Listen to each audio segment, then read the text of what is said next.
Bonjour, merci à tous de nous rejoindre pour ce webinaire aujourd'hui dédié au recyclage et à la valorisation des matériaux.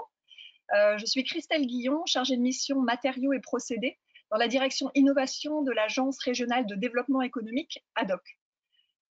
Donc, nous organisons aujourd'hui ce webinaire en partenariat avec la région, l'ADEME, les pôles de compétitivité d'Herbie, Aerospace Valley, FEDEREC et puis également l'ADREAL et la Direct Occitanie. Deux cadres d'organisation de ces activités sur le recyclage et la valorisation. C'est d'une part la SRI, la stratégie régionale d'innovation, sur la thématique des matériaux pour l'aéronautique et les industries de pointe, dans lequel nous avons décidé de travailler cette thématique du recyclage, et également le PRAEC, donc le plan régional d'action pour l'économie circulaire de la région Occitanie. Alors, quelques petites règles du jeu d'abord pour ce webinaire. Donc, par défaut, vous êtes tous en mute. Et puis, ce sera possible de poser des questions par l'outil de chat que vous avez dans le panneau de configuration. Par contre, nous dédierons un temps spécifique de questions-réponses à la fin des présentations. Vous aurez en fin de présentation un questionnaire qu'on vous remercie de nous renseigner, de nous retourner compléter. Et puis la vidéo de ce webinaire sera disponible en ligne sur notre site ADOC très prochainement. Alors, si nous descendons sur le programme. Donc, un programme aujourd'hui en 4 temps. D'abord, je vais vous faire un point sur l'étude régionale recyclage que nous avons pilotée en 2019. Et suite à ça, une présentation de l'AMI, donc l'appel à manifestation d'intérêt sur le recyclage, que nous venons de lancer hier. Et ensuite, nous aurons le témoignage de Laura Pêche, directrice générale de la société Alpha Recyclage Composite, pour justement travailler sur les enjeux du recyclage des composites à matrice organique renforcés par des fibres de carbone. Et ensuite, comme je vous le disais, un temps dédié aux questions-réponses pour pouvoir échanger sur ces thématiques et répondre à vos questions.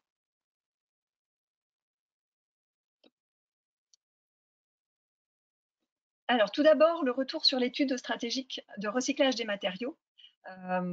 Donc, pourquoi nous avons lancé d'abord cette étude? Du coup, un certain nombre d'enjeux, à la fois des enjeux environnementaux, parce que d'un côté, on a un peu les poubelles qui débordent, si on peut s'exprimer ainsi, et puis une consommation croissante de ressources.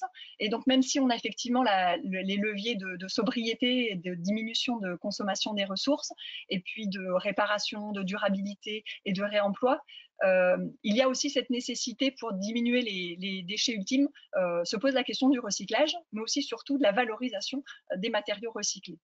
Donc l'idée de cette étude, c'est vraiment de pouvoir accompagner la structuration et le développement de filières régionales de recyclage et de valorisation des matériaux, parce qu'on sait qu'il y a aussi un vrai enjeu économique et industriel, à la fois pour réduire les coûts pour les industriels dédiés au recyclage des matériaux, mais également de vraies opportunités à saisir pour capter une partie de la valeur de l'activité économique qu'on peut générer en utilisant ces flux de déchets qui sont valorisables. Donc, l'étude a été pilotée par ADOC, cofinancée par l'ADEME et la région et confiée au cabinet Alcimed. Elle a été pilotée par un comité de pilotage avec donc ADOC et les financeurs, ainsi qu'un comité technique qui est impliqué, l'Ordeco, le LGC, les mines d'Albi, le CEA, le pôle européen des céramiques et le pôle Aerospace Valley. Le périmètre de l'étude a concerné 3 familles de matériaux.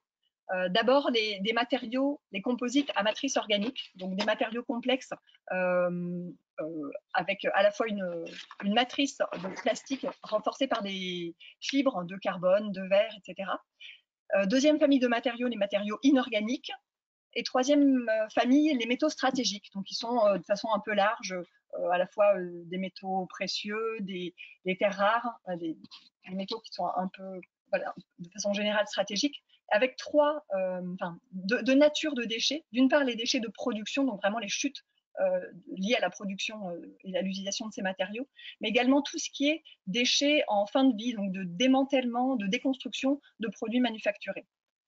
L'étude a été réalisée en 2019 en 3 phases. Une première phase d'identification, de caractérisation des gisements, une phase d'état des lieux, plus sur à la fois les technologies, les filières et les acteurs, notamment en région sur ces projets-là, Et puis, troisièmement, qui était le cœur de cette étude, une préconisation d'action pour accompagner ces filières-là.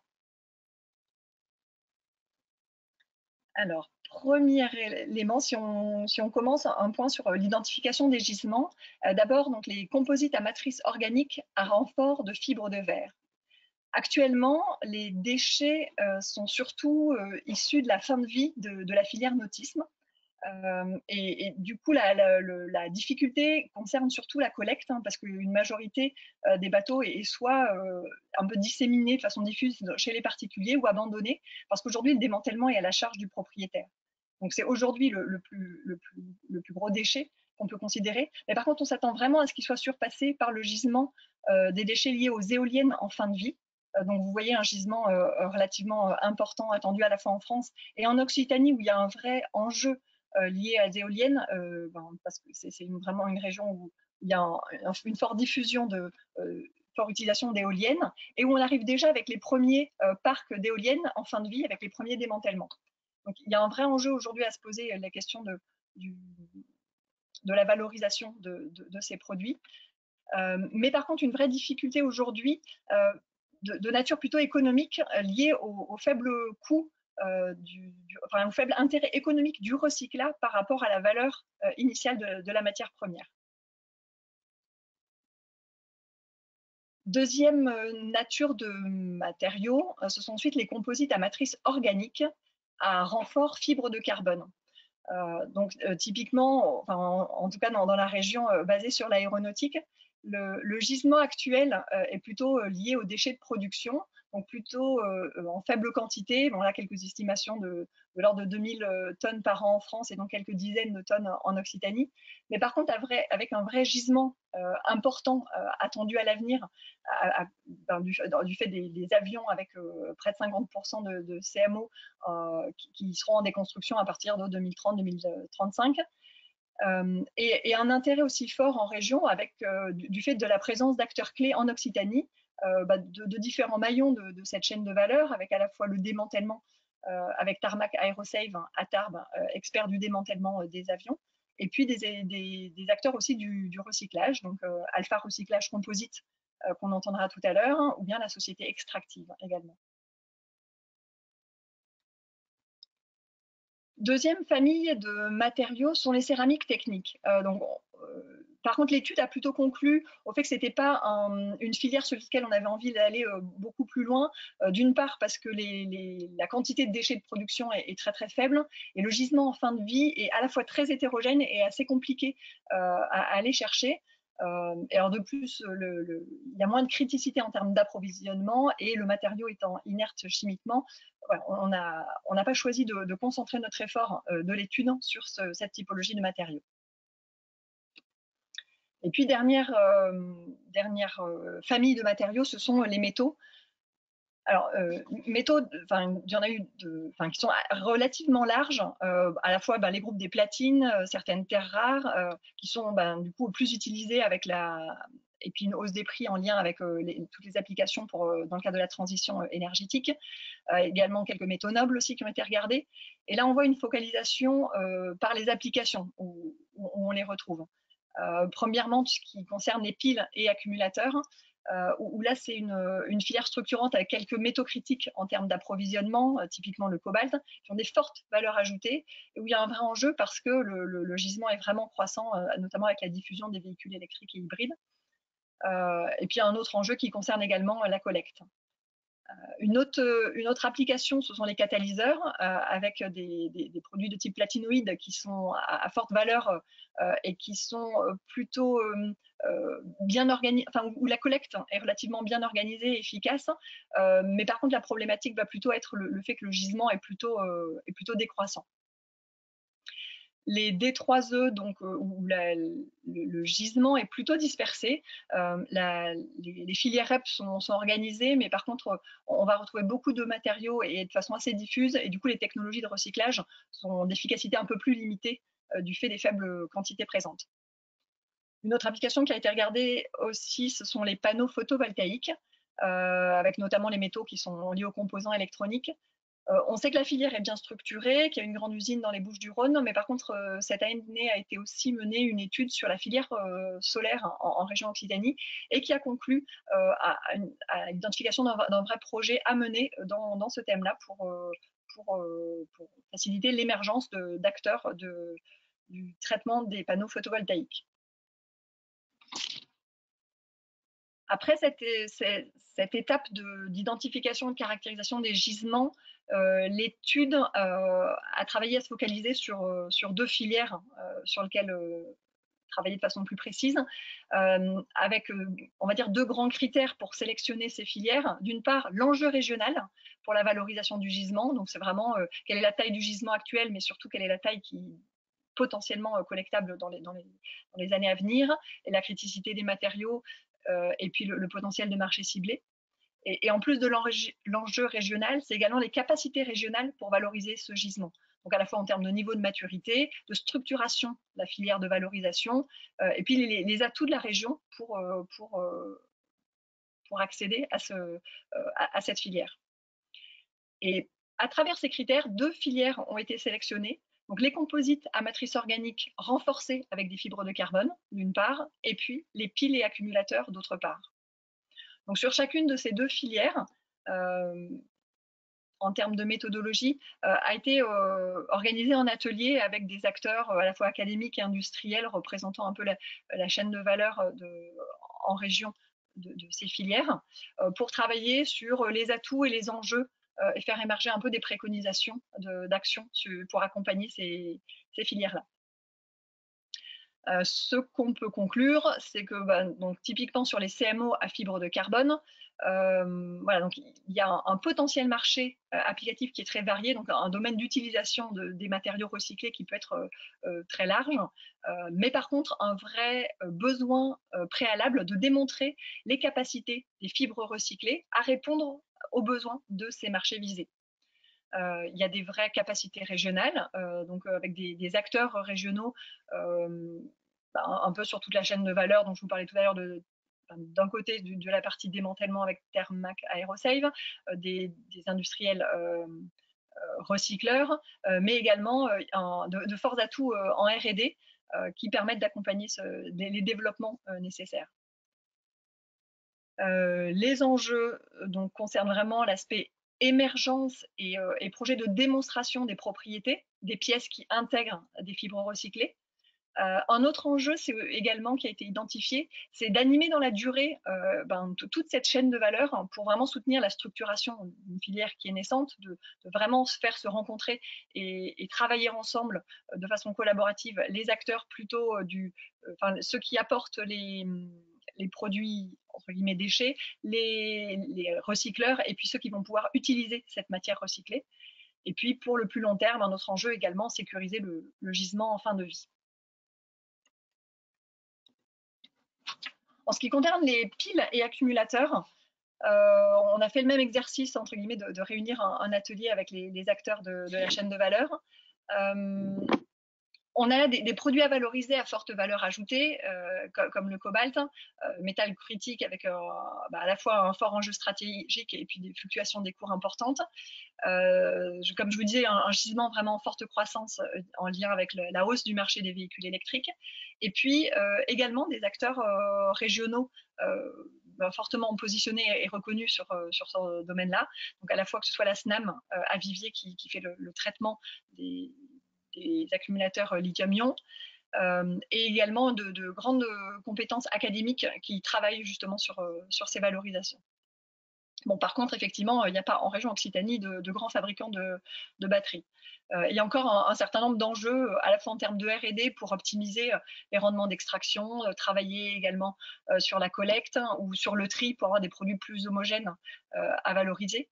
Donc, les enjeux sont vraiment de mettre en adéquation l'offre, notamment de cobalt, mais aussi des sous-produits du recyclage des pilets accumulateurs, vraiment en connectant et en identifiant les caractéristiques techniques des industriels utilisateurs. Alors, ce sont des marchés déjà existants parce qu'aujourd'hui, le cobalt est réintroduit sur le marché mondial au même titre que le cobalt issu de l'extraction primaire. Donc, c'est travailler avec eux pour voir vraiment quels sont leurs besoins et par rapport aux caractéristiques des produits sortant des recycleurs.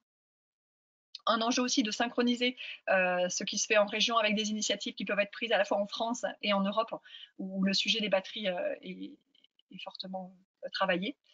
Également, spécifiquement en Occitanie, un sujet sur le niveau de collecte qui sont un peu plus bas qu'ailleurs.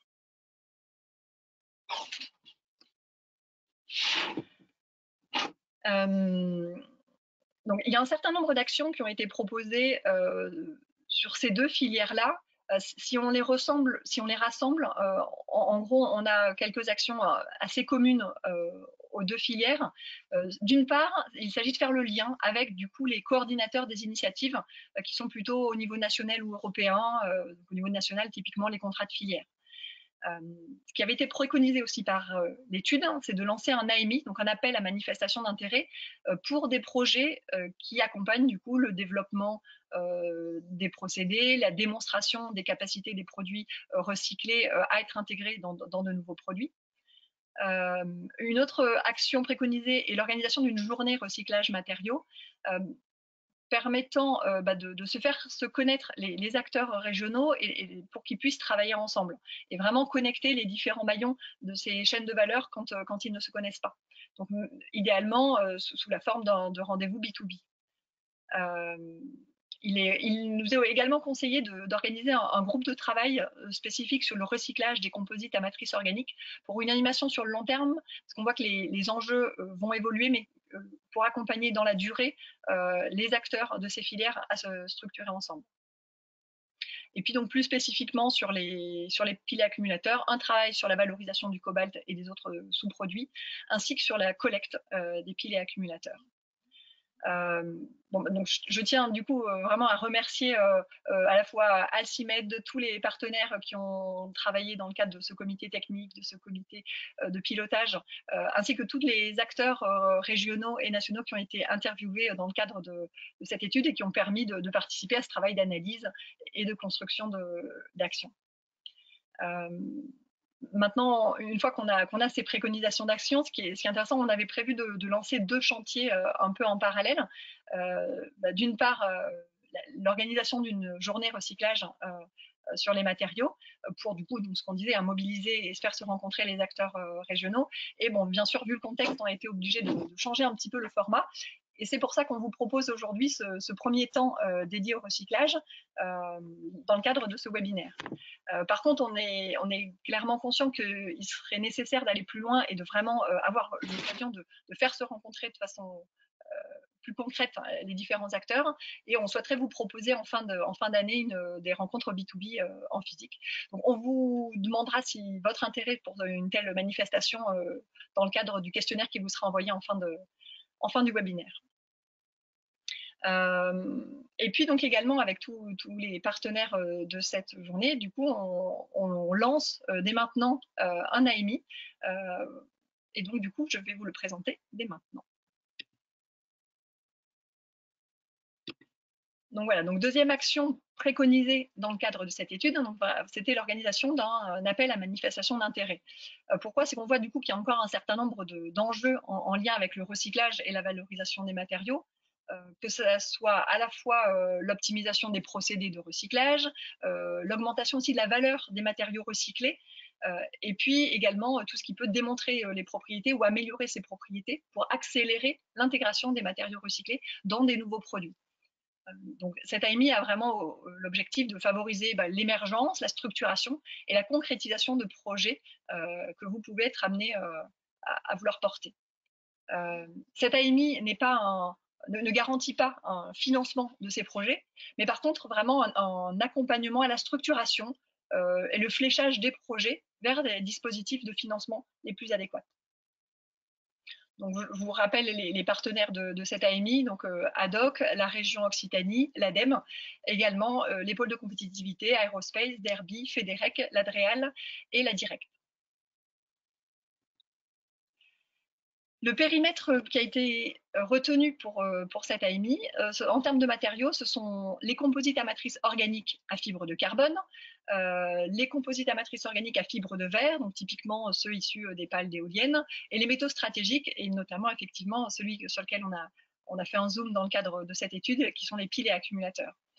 L'idée, c'est vraiment de voir avec vous tous les projets que vous pouvez avoir de l'étude de faisabilité, de R&D, de prototypage, démonstration à déploiement, et ce sur toute la chaîne de valeur, que ce soit des problématiques de collecte, de tri, ou bien de démantèlement. Après, tout ce qui est sur le volet du recyclage, ou bien de la transformation et de l'amélioration des produits qui sont issus du recyclage. Ensuite, une vraie thématique sur l'aspect réutilisation et réintroduction des matières issues du recyclage dans des nouveaux produits. Et également une thématique qu'on souhaite voir dans cette AMI, c'est l'aspect réemploi et réutilisation pour éviter vraiment cette étape de recyclage, mais réutiliser et valoriser quand même la matière. Donc effectivement, ce qui est important dans ces projets, c'est vraiment pas uniquement une valorisation thermique, mais vraiment une valorisation matière des matériaux qui sont en fin de vie. Comment candidater? Donc du coup, vous avez dû recevoir avec l'invitation à ce webinaire un lien hier qui lance l'AMI avec un règlement et une trame disponible sur notre site ad hoc.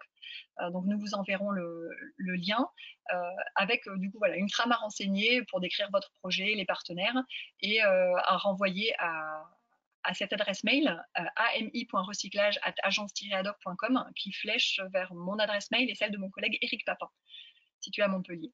2 dates de relevé des dossiers, 26 juin et puis le 30 septembre. Une candidature en 2 phases, donc une première phase de complétude de ce dossier et ensuite une phase de jury par oral et certainement par visio, au moins pour le premier relevé.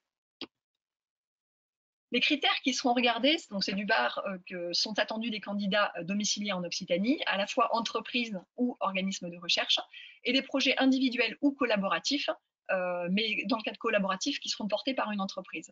Et ce qu'on va regarder, ça va être globalement la pertinence par rapport au sujet, la qualité scientifique, technique du projet, l'aspect partenarial dans le cadre de projets collaboratifs, et ensuite la performance environnementale du projet, tout ce qui est retombées économiques pour le territoire, et la réplicabilité du projet, sa capacité à être reproduit.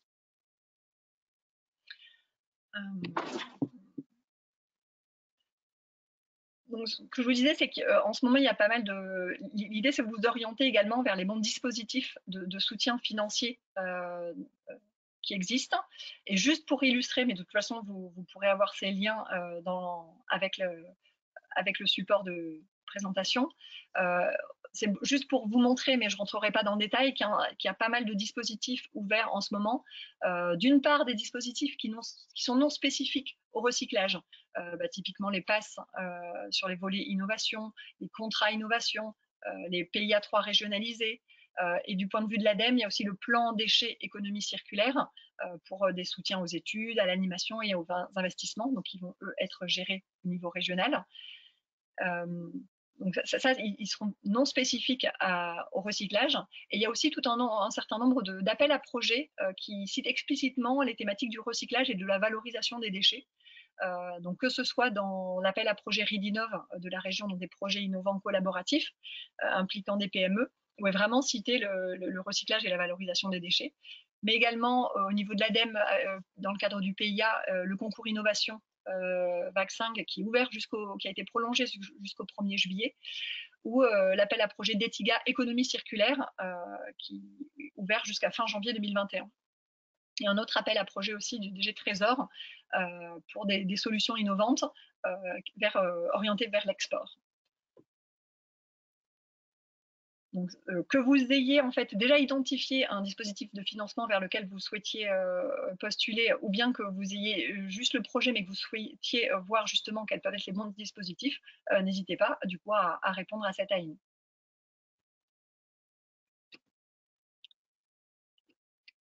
Et pour illustrer du coup une des familles de matériaux sur lesquels on souhaite particulièrement travailler dans le cadre de la région, c'est les composites à matrice organique. Je vous propose d'accueillir le témoignage de Laura Pêche, directrice générale de la société Alpha Recyclage Composite, du coup qui accepte gentiment de venir nous présenter à la fois son entreprise, les enjeux des CMO, et puis du coup comment eux y répondent aujourd'hui. Merci Laura d'intervenir. Je vous laisse la parole. Eh ben, merci à vous pour l'invitation. Donc, je vais présenter rapidement l'entreprise et puis comment nous, on travaille, essentiellement en région du coup. Donc, l'objet de l'entreprise, hein, c'est de recycler les fibres de carbone issues de l'aéronautique. Slide suivant.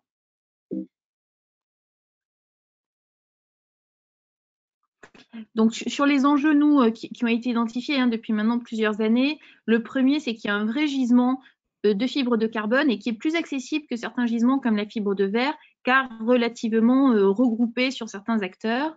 Donc aujourd'hui, nous, le gisement qu'on estime accessible pour nous est de l'ordre de 3000 tonnes par an en Europe, avec une progression de 10% par an sur 10 ans. Donc on devrait arriver à des volumes de l'ordre de 15 000 tonnes à l'échelle mondiale à horizon 10 ans, ce qui est important. Bon, avec le contexte actuel, il est probable que cette hausse soit moins rapide que prévu, mais déjà à l'heure actuelle, il y a un gisement suffisant pour, à mon sens, mettre en place une filière. Bon, voilà. Après, on verra si la progression est celle imaginée ou pas tout à fait. Ce gisement vient essentiellement alors, des déchets de production, mais surtout des avions en fin de vie. Donc, il y a eu, sur les 20 dernières années, 12 000 avions à démanteler. Et le pourcentage de fibres de carbone sur ces avions ne cesse d'augmenter, parce que sur les générations d'avions de 1970, il n'y en avait que 5%. Et aujourd'hui, sur les avions mis en service, on est presque à 50% de matériaux qui contiennent des fibres de carbone. Donc, du coup, on voit bien que la proportion et donc les déchets qu'on va avoir de ce type-là sont de plus en plus importants. Donc, il faut être à même d'amener une solution. Cette solution est d'autant plus importante, slide suivant, que la sensibilité du public et la demande pour des solutions est de plus en plus importante. Et je pense que la pression sur le secteur de l'aéronautique et sur sa performance environnementale ne fait que s'accroître dans le temps. Ça va évidemment sur ses consommations lors du fonctionnement, mais aussi sur l'ensemble du cycle de vie, de la fabrication des avions à leur démantèlement. C'est travailler aussi autour des aéroports et de leurs impacts. Donc voilà, on va dire l'enjeu environnemental dans l'aviation est plus large que seulement le vol et les impacts liés au carburant du vol. Et il faut regarder tous ces impacts-là. À ce jour, il n'y a pas de réglementation de type REP sur les avions. Est-ce que ça verra le jour ou pas? C'est trop tôt pour le dire aujourd'hui. Mais indépendamment d'une réglementation ou pas, il me paraît important de mettre en place des choses pour avoir un traitement vertueux de ce genre de déchets. D'autant plus qu'aujourd'hui, ils sont la plupart du temps envoyés en enfouissement, ce qui est un vrai non-sens, à la fois parce que nos capacités d'enfouissement se réduisent avec le temps, sauf à ouvrir de nouvelles décharges. Donc, la volonté est plutôt de les garder pour des matériaux qui n'ont pas d'autres solutions et d'autres alternatives que la décharge et l'enfouissement. Et le deuxième non-sens, c'est que c'est des matériaux qui sont extrêmement coûteux à produire, coûteux en termes de prix et coûteux en termes d'énergie et d'impact sur l'environnement. Donc, c'est dommage de ne pas réutiliser ces matériaux-là et de ne pas avoir de solution mature sur le sujet. Donc voilà, pour toutes ces raisons, il nous paraît que c'est le bon moment pour traiter le sujet et de vraiment relever le défi que représente le recyclage des fibres de carbone de manière générale. Donc nous, par rapport à ça, on a essayé de structurer un projet d'économie circulaire qui partirait à la fois des éléments en fin de vie et aussi des chutes et ratés de fabrication qui sont l'autre source de déchets, on va dire, relativement faciles à capter de ce type. Donc l'idée, c'est de récupérer ces différents types de déchets, de les recycler d'abord par un procédé qui est le procédé qu'on a développé de vapothermolyse. Donc c'est un procédé où on vient dégrader la matière, j'y reviendrai plus tard, toute la matière qui est autour des fibres de carbone pour récupérer des fibres de carbone propres. Et ensuite, ces fibres de carbone, il faut les remettre en œuvre, parce que souvent elles sont mises en œuvre sous forme de tissus dans leur première vie. Et donc, pour leur offrir une seconde vie, il faut les remettre en œuvre Alors, on a du mal à refaire du tissu, hein, parce qu'on n'a pas de fibres, on a souvent des fibres qui sont dans plusieurs sens, qui sont parfois coupées, donc c'est compliqué de refaire un tissu, mais on fait d'autres types de produits, et c'est ce qu'on appelle les semi-produits, qui, eux, ont vocation à être réutilisés dans différents secteurs. Alors, l'aéronautique, ce serait boucler la boucle, ce serait magnifique, c'est un peu plus long, mais il y a d'autres secteurs, comme le ferroviaire, les éoliennes, le nautisme, et surtout l'automobile, qui a des volumes importants. Intéressant. Voilà. Donc nous, ensuite, comment on a travaillé sur ce sujet-là? On a d'abord commencé en 2009 de manière très en amont dans une phase de R&D pure avec plutôt des recherches sous forme de thèse, en partenariat avec l'école des mines d'Albi, hein, qui est un partenaire historique du groupe dont je m'occupe. Donc il y a eu plusieurs thèses qui ont été réalisées sur le sujet et en laboratoire, ça marchait vraiment bien. Et donc il était nécessaire pour nous de renforcer le partenariat. Donc on a créé un laboratoire commun avec l'école des mines d'Albi en 2016. Et au bout d'un moment, on arrive au bout de ce qu'on sait faire en laboratoire. Et notamment, ce qui nous bloque, c'est la taille à laquelle on travaille. En laboratoire, on va travailler sur quelques kilos ou quelques centaines de grammes. Donc, la difficulté après, c'est d'aller voir des industriels pour leur offrir des pré-séries et leur dire, est-ce que ce matériau-là, vous pouvez l'utiliser? Sur quelques kilos ou quelques grammes, ils peuvent faire que quelques tests. Et ils ne peuvent pas vraiment tester la remise en œuvre. Donc, il était nécessaire pour nous de mettre en place un démonstrateur d'une échelle plus conséquente. Et c'est ce qu'on est en train de faire. On est en train de le démarrer là d'ici un mois. On a eu un petit peu de retard à cause du Covid. Là, mais d'ici un mois, il va démarrer et il va traiter de l'ordre de 450 tonnes par an quand il sera à plein régime. Et ça permet de faire des lots entre 500 kg et 2 tonnes qui permettent vraiment de commencer des pré-séries auprès d'industriels. Donc pour faire tout ça, on a été accompagné par différents programmes, parce que c'est des programmes quand même de recherche qui sont très lourds. Donc slide suivant, pour illustrer un petit peu les types d'accompagnement qu'on peut avoir et comment nous, l'histoire s'est faite. Donc je vous ai mis, nous, comment on avait structuré cette démarche d'innovation. La première aide qu'on a eue, c'était en 2015 et c'était un programme dit rapide de la DGA, qui est sous forme de subvention à la recherche et à l'innovation et qui nous a permis vraiment de financer la partie recherche et aussi d'asseoir notre crédibilité pour la recherche de partenaires. Et ça nous a permis d'ouvrir notre capital à hauteur de 30% avec des industriels de l'aéronautique, ce qui a eu un effet de levier pour la PME que nous sommes pour permettre de lever d'autres types de financement. Donc évidemment, on a levé pour construire les installations qui sont à Castel-Sarrazin de la dette bancaire et à laquelle sont venus se greffer différents types d'aides, à la fois de la BPI via un PIAV qui visait plutôt à travailler sur les applications nautiques des fibres recyclées, un Clean Sky, donc là c'est des recherches très en amont sur l'enzymage des fibres de carbone, c'est-à-dire ça permet de travailler comment, quand on remet en œuvre la fibre recyclée, elle va venir s'insérer dans le procédé du client final. Il y a différents types de matrices qui sont mélangées avec la fibre de carbone et des fois, il faut enzymer pour que la fibre réagisse bien avec la matrice. Donc, c'est tout ce champ-là d'investigation qu'on a commencé à travailler en 2019.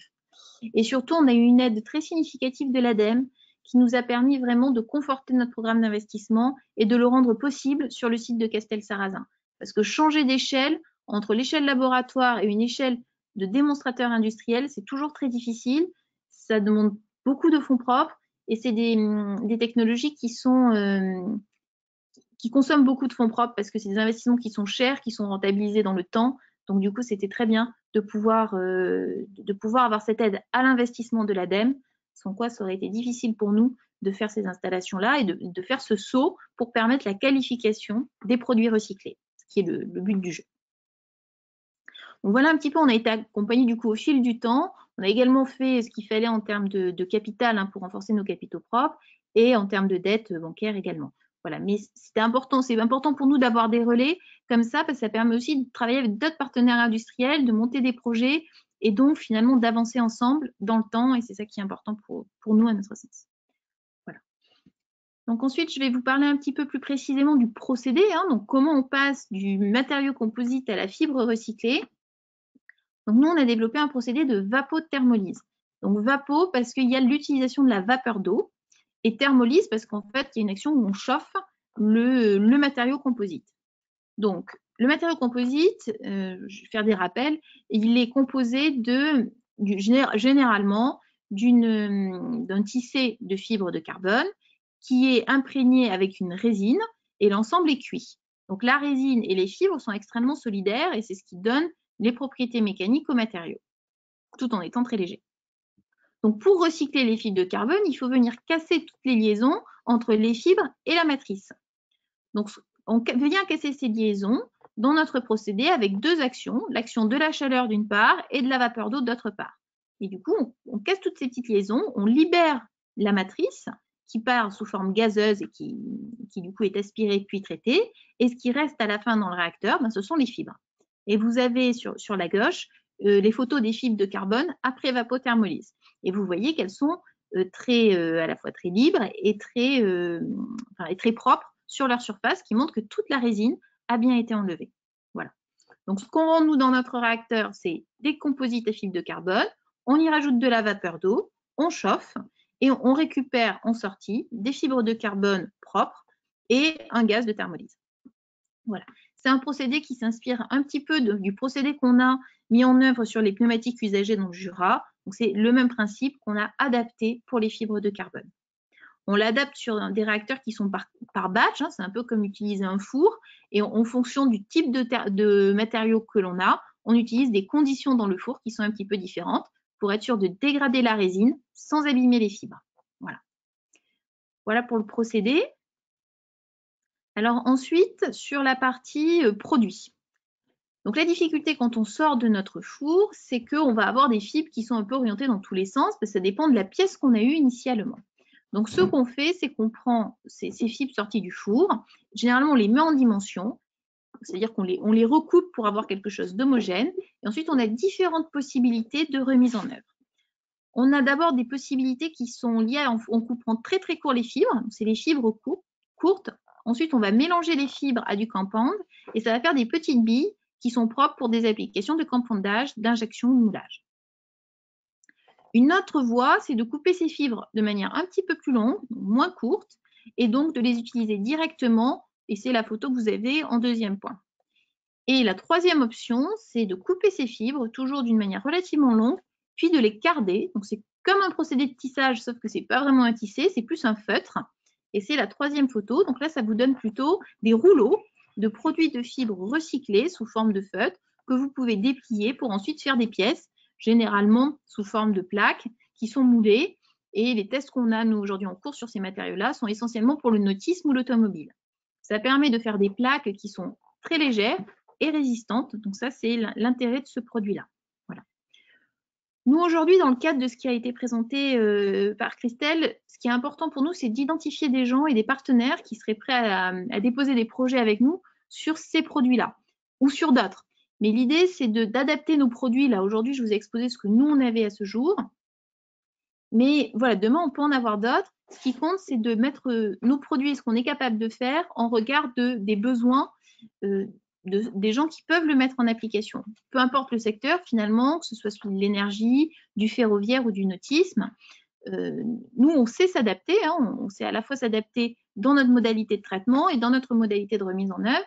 Et par contre, ce qu'il faut, c'est qu'on interagisse de plus en plus avec tout l'ensemble des clients potentiels pour mettre au point le produit qui leur conviendra et du coup permettre de vraiment créer une filière. Ce que je pense qui est important, c'est qu'on créera une filière parce qu'on créera des applications. S'il n'y a pas d'application, la filière est bloquée. Et inversement, est-ce qu'on peut prendre ou pas un produit? Ça dépendra des applications qu'on a à la fin. Donc, c'est toutes ces questions-là qu'il faut encore, à mon sens, se lever pour avoir vraiment une filière opérationnelle en région. Et c'est pour cela que nous, l'appel à manifestation d'intérêt de la région est très intéressant parce que j'espère que ça va permettre d'identifier des partenaires avec lesquels on peut travailler sur la remise en œuvre des fibres de carbone. Voilà. Je vous remercie pour votre attention et puis s'il y a des questions, je pense, n'hésitez pas. Voilà, on est là pour y répondre. Merci beaucoup, c'était très clair. Donc effectivement, donc ça permet d'illustrer de façon très pratique, du coup, notamment sur une des filières qui sont les composites à matrice organique. Et effectivement, du coup, le vrai enjeu de cette AMI, qui est de dire, voilà, soit vous avez un projet et déjà des partenaires, ou vous pouvez avoir uniquement un projet et vous êtes en recherche de partenaires. Et n'hésitez pas, nous, on pourra vous aider à faire le lien vers les partenaires intéressés. Alors, du coup, pour l'instant, donc maintenant, voilà, on a vraiment un quart d'heure, 20 minutes dédiés. Si vous avez des questions sur quel que soit ce qu'on a présenté pour l'instant, que ce soit sur l'étude, sur l'AMI ou sur la présentation de la société Alpha Recyclage Composite. Alors, je pense que c'est plutôt pour vous, Laura, une question: quel type de matrice est incluse dans ce procédé de recyclage? Comment sont traités les gaz de vapothermolyse? Alors, les matrices sont essentiellement thermodigessables pour l'instant, hein. C'est là où on fait vraiment le scale-up au niveau donc d'une exploitation semi-industrielle. On pourrait envisager de traiter d'autres types de matrices, mais il faut des qualifications un peu plus poussées en R&D. Donc ça, c'est pour la première partie de la question. La deuxième partie de la question, Christelle, vous pouvez me la rappeler? Comment sont traités les gaz de Les vapothermolyse? gaz. Alors aujourd'hui, ils sont traités par oxydation pour vraiment capter l'ensemble des polluants et les détruire. Demain, quand on montera en volume, l'objectif est de faire en plus une valorisation énergétique de ces gaz-là pour que notre unité soit autonome ou du moins dépendante de l'énergie et du gaz naturel. Donc, mais comme là, on est sur une unité de démonstration, on se concentre sur la qualité du produit et ensuite, on viendra exploiter ces gaz-là. Mais pour l'instant, ils sont traités par oxydation. Et du coup, sur les produits qui sortent de chez vous, du coup, une différence entre les fibres longues et les non tissées? Alors en fait, nous, quand ils sortent du four, c'est toujours des fibres qui sont brutes. Ensuite, elles sont mises à dimension. Et pour l'instant, on a un réseau de sous-traitants qui soit les cardent pour faire du non-tissé, soit les mettent à dimension plus courte que ce que nous on fait pour répondre aux besoins des clients que nous avons actuellement. Okay. Par rapport à d'autres questions qu'il y a, donc le support de la présentation, avec notamment les liens vers les différents dispositifs qui ont été cités, ou bien la vidéo seront mises en ligne prochainement sur notre site internet. Donc du coup, vous pourrez le relayer auprès des acteurs qui pourraient être intéressés. Une autre question pour Laura. Est-ce qu'il y a également une intervention mécanique pour retirer la résine sur la fibre, ou bien le procédé vapeur plus chauffage suffit? Dans le procédé vapeur plus chauffage suffit, il n'y a pas d'intervention mécanique. La seule intervention mécanique qu'on envisage, c'est éventuellement de mettre à dimension les pièces qui nous sont données quand elles sont de très gros volumes pour pouvoir les rentrer dans notre four. Voilà, mais c'est vraiment très minoritaire. Il n'y a pas d'action mécanique à proprement parler dans le recyclage. Pour les applications automobiles, sous quelle forme et quelle pièce serait valorisée la fibre de carbone? Ça dépend des clients. Je ne peux pas forcément dévoiler l'ensemble des travaux qui sont en cours. Il y a plusieurs types de produits qui sont utilisés dans ceux que je vous ai présentés. Aujourd'hui, pas forcément le campane, mais on est plutôt soit sur des fibres brutes, soit sur du non tissé. D'accord. Quel ordre de grandeur pour le temps de réaction nécessaire au traitement des matériaux composites dans le cadre de votre process? Ça dépend beaucoup de la dureté et de la composition du matériau qui est mis en œuvre, hein. Il y a des matériaux qui sont plus ou moins chargés en résine, donc plus il y a de résine, plus c'est long, mais ça varie entre 2 heures et 4-5 heures pour des matériaux vraiment très résistants ou compliqués. D'accord. Est-ce qu'il y a eu une étude LCA, donc analyse de cycle de vie, qui a été faite sur le procédé de vapothermolyse? Alors, on a fait des approximations sur le sujet en laboratoire, mais c'est prévu dans le cadre de certains programmes de R&D que nous avons, mais cette étude sera faite à partir des données du pilote de Castelsarrasin qui seront plus représentatives que les données qu'on a en laboratoire. Donc, c'est une étude qui doit être, on va dire, complétée et finalisée, on va dire, je pense, courant 2021. Ok. Est-ce que du coup, le procédé accepte des composites en mélange, des pré-preg, pièces tissées injectées, des restes de rivets? Alors, quand nous, on traite, on ne mélange pas parce que ce n'est pas tout à fait le même traitement pour une pièce en pré-imprégnée qu'une pièce qui est cuite. Donc, nous, on peut prendre les deux, mais par contre, on fait un tri avant de mettre dans le réacteur parce que l'objectif, c'est de travailler en campagne. Donc, en fait, on regroupe entre elles des pièces qui ont un traitement qui est le même. Donc, on a des grandes familles, des grandes catégories sur site et c'est ces grandes catégories-là qu'on regroupe pour ensuite les traiter. Donc, on ne traite pas un mélange de tout, mais on peut tout traiter de manière triée et séparée parce que ce ne sont pas les mêmes conditions de traitement. D'accord. Et est-ce que ça pourrait être utilisé aussi pour les pales d'éoliennes? On l'a pas encore testé, mais je pense que oui, tout à fait, parce que c'est des matériaux, pour ceux qu'on a eu, ceux que je connais de ces matériaux-là, ça me paraît tout à fait éligible. Ok. Est-ce que vous avez des difficultés d'approvisionnement sur des lots homogènes, notamment en termes de résine? Alors, pas à ce jour, parce qu'on est sur plutôt des volumes relativement petits. Donc là, pour nos volumes actuellement, on n'a pas de difficulté d'approvisionnement particulière, mais néanmoins, c'est quelque chose qu'on anticipe. Donc c'est pour ça que dès qu'il y a des gens qui nous sollicitent pour un nouveau type de déchet, on est prêt à travailler en collaboration, parce que ça prend du temps de qualifier un nouveau déchet. Pour qualifier un nouveau déchet, un nouvel entrant, il faut faire une analyse environnementale pour être sûr que la résine qui va partir dans la fraction gaz et qui sera traitée par l'oxydateur thermique, le traitement sera suffisant et qu'il n'y aura pas de polluants qui seront rejetés. Donc, il y a toute une part environnementale. Ensuite, il y a une part qualité, c'est-à-dire que la fibre qu'on va nous fournir, qui est dans un matériau donné, quand on va la récupérer, est-ce qu'elle va bien correspondre à nos critères de qualité? Est-ce qu'on va du coup pouvoir l'insérer dans notre filière? Donc, comme ça, c'est long. S'il y a des gens qui sont intéressés par valoriser comme ça leurs fibres ou leurs matériaux, il faut s'y prendre un petit peu en avance parce qu'il y a un temps d'étude pour valider ce nouveau matériau à l'entrée chez nous, en fait, pour qualifier sa recyclabilité. Voilà. D'accord. Une question sur la différence, la difficulté du traitement entre une résine polymérisée ou une résine fraîche. Bah, la principale difficulté, c'est le temps. C'est plus long pour une résine polymérisée que pour une résine fraîche. Parce que forcément, les liaisons sont plus fortes que sur une résine non polymérisée. Donc le démonstrateur du coup pourrait couvrir les CMO avec fibre de verre, vu qu'on disait que les pales d'éoliennes pourraient être aussi. Oui, alors après, sur les fibres de verre, la difficulté, c'est ce qu'a exprimé Christelle, elle est économique. C'est-à-dire que le coût du traitement est le même finalement qu'on soit sur une fibre de verre ou sur une fibre de carbone, c'est le même procédé qui est utilisé, mais par contre, le prix de la fibre de verre n'est pas le même. Donc, il supporte moins bien un coût de traitement qui est relativement élevé. Donc, c'est là la difficulté sur la fibre de verre. Ça marche, en fait, la technologie marche, mais par contre, ça coûte plus cher de recycler que d'acheter une fibre de verre neuve. Donc c'est là où, en l'absence, on va dire, de réglementation qui rendrait le recyclage plus intéressant ou obligatoire, il n'y a pas vraiment d'intérêt. D'accord. J'essaye de voir dans les différentes questions. Est-ce que vous seriez prêt à réfléchir au recyclage des fibres textiles, notamment synthétiques? On peut parce qu'on a les infrastructures pour l'étudier. C'est un sujet que nous, on n'a pas forcément travaillé à ce jour, mais on a les infrastructures pour le faire dans le cadre d'un projet s'il y a un intérêt pour quelqu'un. Nous, on a les infrastructures pour étudier ce sujet-là. D'accord. Et sur les composites sandwich, On en a passé, on sait faire aussi.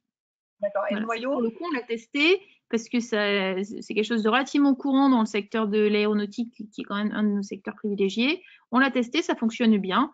Il n'y a pas de, enfin voilà, sous réserve du sandwich, et évidemment, faut tout qualifier avant, mais on en a testé plusieurs types et ça fonctionne plutôt bien. Beaucoup de questions pour vous, hein. J'essaye de voir. Des questions sur la taille, l'empreinte au sol de l'usine pilote. Est-ce qu'il y a des contraintes environnementales? Des questions aussi sur la partie consommation énergétique par rapport à une production primaire. Alors là, j'ai pas tous les chiffres en tête parce que je ne m'attendais pas à des questions aussi techniques. Ce qui est sur une installation qui est classée pour l'environnement, qui est une ICPE, et qu'à ce titre, on a une autorisation. Donc tout ce qui est à la fois rejet dans l'environnement, qu'il soit gazeux, aqueux ou consommation énergétique, elles sont strictement encadrées et monitorées. Donc là, pour l'instant, on est en phase de construction, mais on va avoir toute une campagne de mesures au démarrage pour justement faire on va dire, un état des lieux initial de nos émissions et être sûr que ce que l'on va effectivement rejeter correspond bien à notre autorisation. Et ensuite, il y a des contrôles, plusieurs contrôles dans l'année et un suivi très strict de l'ensemble de ces éléments qui concernent à la fois les émissions et les consommations. Voilà. Aujourd'hui, la consommation, je n'ai pas les chiffres exacts et surtout, je ne les aurai qu'après le démarrage parce qu'on a fait des simulations, mais il faut voir effectivement in fine. L'énergie est essentiellement d'origine électrique et gazeuse. D'accord. Voilà. Le but du jeu après sera de réutiliser notre propre gaz pour limiter notre consommation énergétique.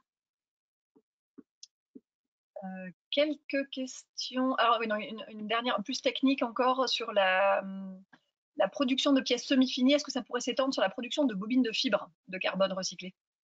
Alors, le problème de la bobine, moi je le comprends comme faire un fil. Donc, et ça, c'est la difficulté majeure que nous, on a aujourd'hui. C'est pas simple. Il y a des travaux qui sont en cours sur le sujet, mais c'est de la R&D qui est très en amont. Je ne pense pas que ça verra le jour dans les 2 ou 3 prochaines années. Je pense qu'il faut encore un peu de temps de développement. Il y a plusieurs projets qu'on suit, soit on en fait partie, soit on le suit d'un peu plus loin, avec plusieurs techniques qui sont envisagées sur le sujet pour faire un fil. Mais aujourd'hui, on a eu des fils, mais qui présentaient quand même un certain nombre de problématiques. Donc, je pense que ce n'est pas une technologie qui est encore mature. Mais oui, ce serait l'idéal parce que ça permettrait derrière de refaire un tissé et du coup vraiment de se réinscrire dans, on va dire, la voie commerciale et le produit tel qu'il est initialement avant recyclage, le produit neuf en fait. Mais aujourd'hui, le vrai frein, c'est de passer d'une fibre discontinue, coupée, à un fil. Et là, c'est un frein qui ne sera pas levé facilement, même si des travaux sont en cours sur le sujet. Et voilà, j'espère qu'un jour, ça verra le jour. D'autres questions maintenant un peu plus sur le modèle économique. Pensez-vous arriver à un coût neutre du process avec une vente de produits qui permet de payer le coût du recyclage? Et une autre sur les partenariats industriels, prise de capitaux qui sont importants que vous avez évoqués. Est-ce que ces partenariats concernent aussi bien l'amont que l'aval de la filière? Alors, sur les partenariats, nos 2 actionnaires sont Freycinet Aéro et STS. C'est des partenaires qui sont plutôt sur l'aval, je dirais, mais ce n'était pas l'objet du partenariat. Freycinet Aéro n'a pas du tout, il ne met pas en œuvre de fibre de carbone, donc ce n'était pas le but principal de la prise de participation. Et STS en met un petit peu en œuvre. L'idée, c'était surtout d'aller chercher finalement à la fois des fonds avec des gens qui sont dans la même philosophie que nous, donc c'est des entreprises, c'est des PME qui sont souvent familiales ou quasi familiales, et du coup qui ont un peu la même philosophie que nous long terme. Donc ça, c'était un premier point important parce que l'innovation se fait sur du long terme.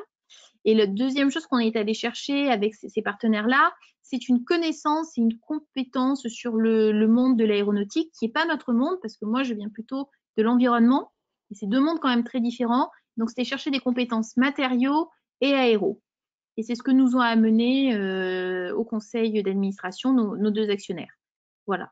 Je pense que ça répond à la question sur la prise de participation. Hein. C'était la première question. La deuxième, sur le coût. Aujourd'hui, c'est trop tôt pour le dire, dans le sens où on n'a pas encore justement les applications finales. On a des pré-séries, mais on n'a pas encore des commandes. Et on a encore qu'il y a certains, hein, moi j'ai quelques clients qui sont bien avancés, mais ce n'est pas assez pour avoir encore une filière mature.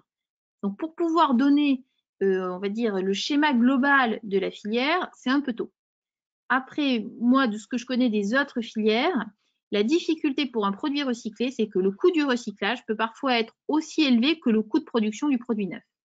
Donc, du coup, sans participation du détenteur de déchets, c'est compliqué pour le produit recyclé d'être compétitif.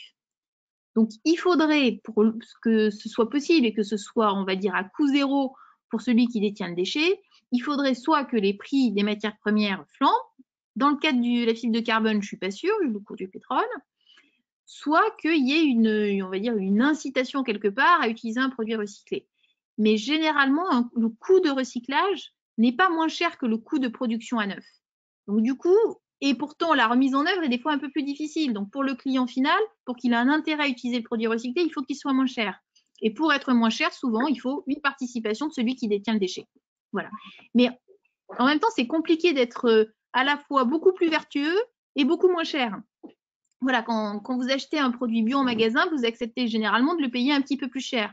Quand vous acceptez, quand vous faites des choix de vacances dans des hôtels qui sont extrêmement, je ne sais plus comment on dit, mais éco-conçus, c'est généralement légèrement plus cher que l'hôtel traditionnel. Donc c'est pareil pour les voitures hybrides, etc.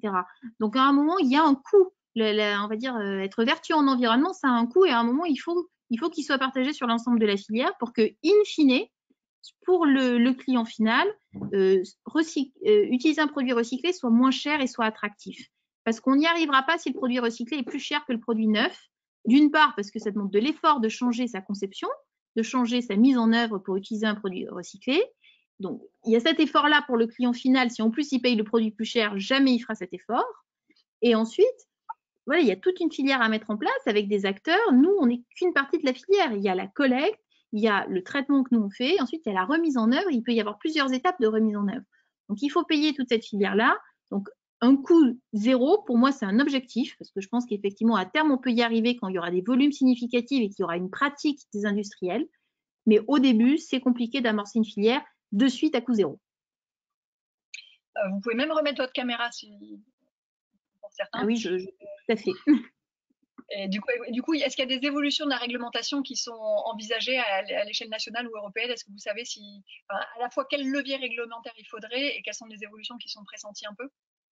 Alors, ça dépend des secteurs. Sur l'aéronautique, je ne sais pas. Je n'ai pas connaissance d'un projet sur le sujet. Sur l'automobile, par contre, c'est déjà très, très réglementé. Il y a déjà une obligation d'avoir une voiture recyclable à plus de 90%. Donc, justement, il faut que nos matériaux soient recyclés et recyclables. Donc, et puis, il y a aussi des objectifs d'allègement, enfin, de réduction des consommations des véhicules et donc d'allègement du poids pour lequel le composite recyclé, le fibre de carbone recyclé peut aider. Donc pour le coup, l'automobile est très très réglementé déjà. Le nautisme, à ma connaissance, il n'y a pas encore de principe REP, puis ça rejoint un peu ce que vous disiez, Christelle, sur le fait de la difficulté de la collecte. Donc ça dépend beaucoup des secteurs. Et l'éolien et l'énergie, je connais très peu. Voilà. Une dernière question, quel est le retour de vos premiers clients sur les matériaux recyclés et quel est le marché de ces matériaux recyclés? C'est plutôt régional, national, international?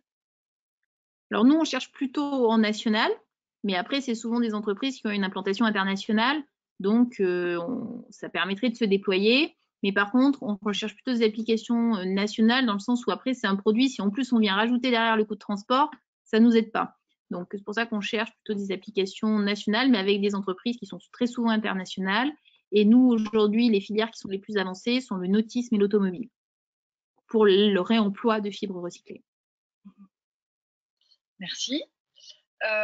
Quelques autres questions qu'il y avait. Donc, qu'est-ce qui dicte la fin de vie d'une pale d'éolienne? Alors aujourd'hui, c'est pas de la pale d'éolienne uniquement, mais plutôt de l'éolienne en entier. En fait, c'est quand elle sort des contrats d'obligation d'achat. En général, c'est ça qui signe la fin de l'éolienne. En tout cas, on se pose la question du recyclage. Il y avait quelques questions sur l'AMI. Donc, il n'y a pas de niveau de TRL vraiment identifié. Ça peut être c'est ce que je vous disais, des projets qui peuvent être à la fois très amont ou assez appliqués pour viser jusqu'à un déploiement. Et les sujets autour du recyclage des D3E, ici des téléphones portables, sont intégrés, seront couverts par l'AMI, mais vraiment plutôt ce qu'on considérait, c'est plutôt l'aspect soit plastique, soit matériaux, soit métaux, mais pas forcément, on va dire, les écrans ou les choses comme ça.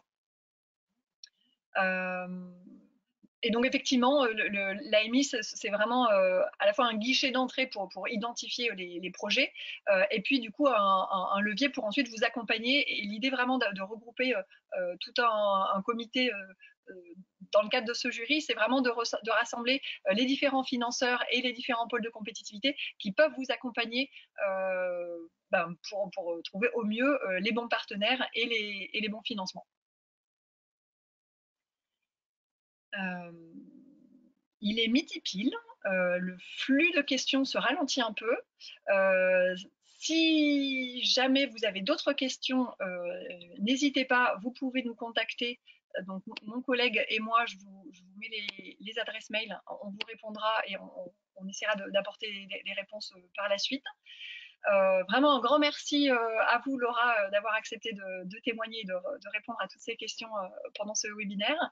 Un grand merci également à tous les co-organisateurs de ce webinaire et qui nous accompagnent également sur cette réflexion et cet accompagnement des filières de recyclage en région. Écoutez, n'hésitez pas à. Donc, je vous dis, les informations seront en ligne sur le site ADOC très prochainement.